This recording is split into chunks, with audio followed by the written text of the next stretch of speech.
Good day, everyone. I will be taking law of contract, and this session will be based on mistake, the definition of mistake, the effects of mistake, types of mistake, and mistake of identity. There is always a consensus ad idem, meeting of minds, between parties that enter into a contract. What this means is that both parties to a contract are thinking of the same thing when they enter into a contract. Thus, when a party enters into a contract on a mistaken assumption of some fundamental facts, the consensus ad idem is lost. This then justifies the contract being voided for mistake. To a layman, any obvious misunderstanding of the contract by either party could be categorized as a mistake. However, this is not the case. Mistake in the law of contract only applies to fundamental facts that go to the root of the contract.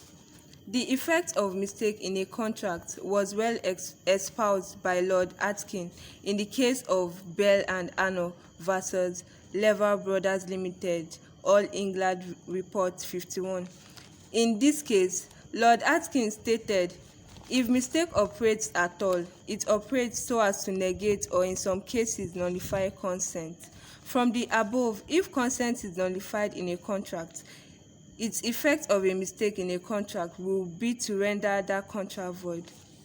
Mistake in the legal sense applies to facts which are fundamental, and it operates so as to negate or nullify consent. For example, if B had two cars and A actually wanted to buy the 1970 model, whereas B intends to contract about the 1960 model, this is a mistake in law because it is a fundamental misunderstanding of a material fact with the capacity to nullify consent.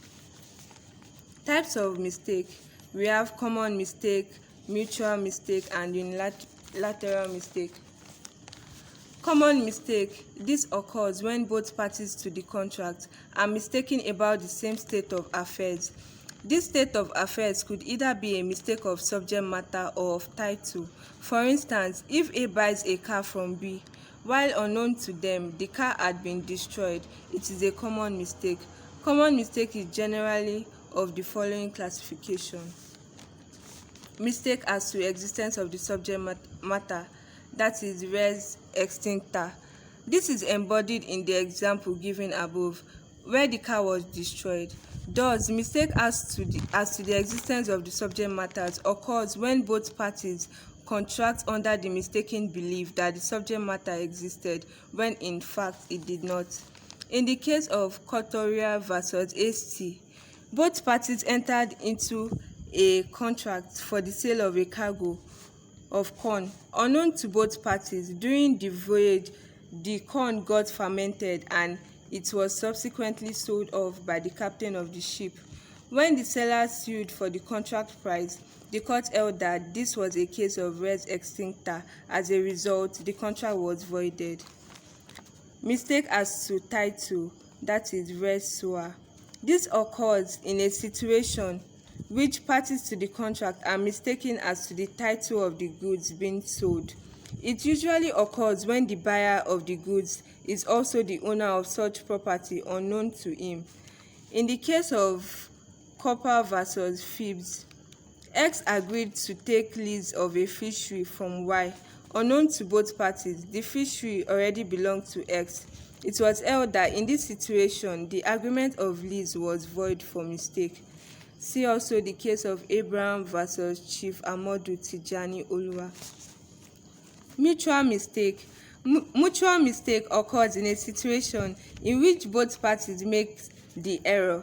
However, unlike common mistake, it occurs when both parties are mistaken about different things.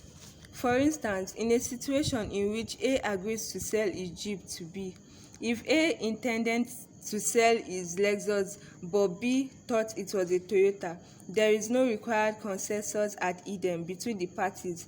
As a result, the contract is void for mutual mistake. Mutual mistake would only be applicable if the error made was a reasonable one. In the case of Raffles versus Richelot, parties contracted for the sale of 125 bales of cotton to Cove on Peerless from Bombay. Coincidentally, there was bay at the same time. While the buyer thought it was one of the two, the seller meant the other. The court objectively analyzed the facts and came to the conclusion that the contract was void for mutual mistake. See also the case of Scriven versus Hindley. Unilateral mistake.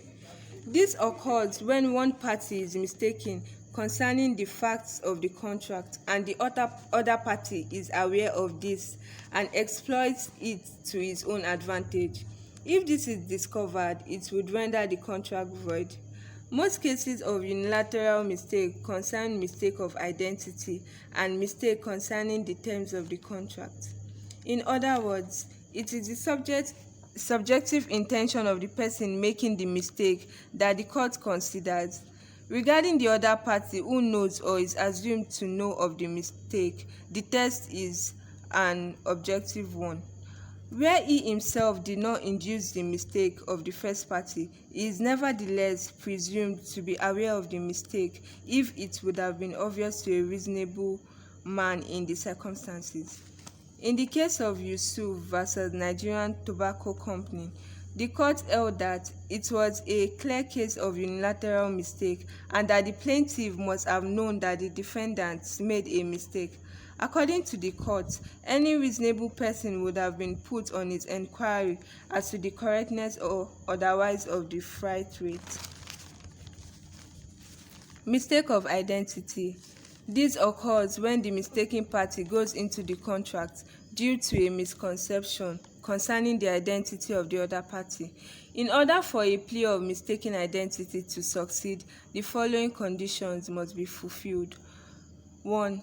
That the mistaken party intended to contract with a person different from the person with whom he contracted with. 2. That the person who contracted with him knew or ought reasonably to have known that he intended to contract with a different person. 3. That at the time of the contract, the plaintiff regarded the identity of the other party as being crucial to his entering into the contract. And lastly, there was no opportunity for the plaintiff to truly verify the identity of the party with whom he contracted. See the case of Kundi versus Lindsay.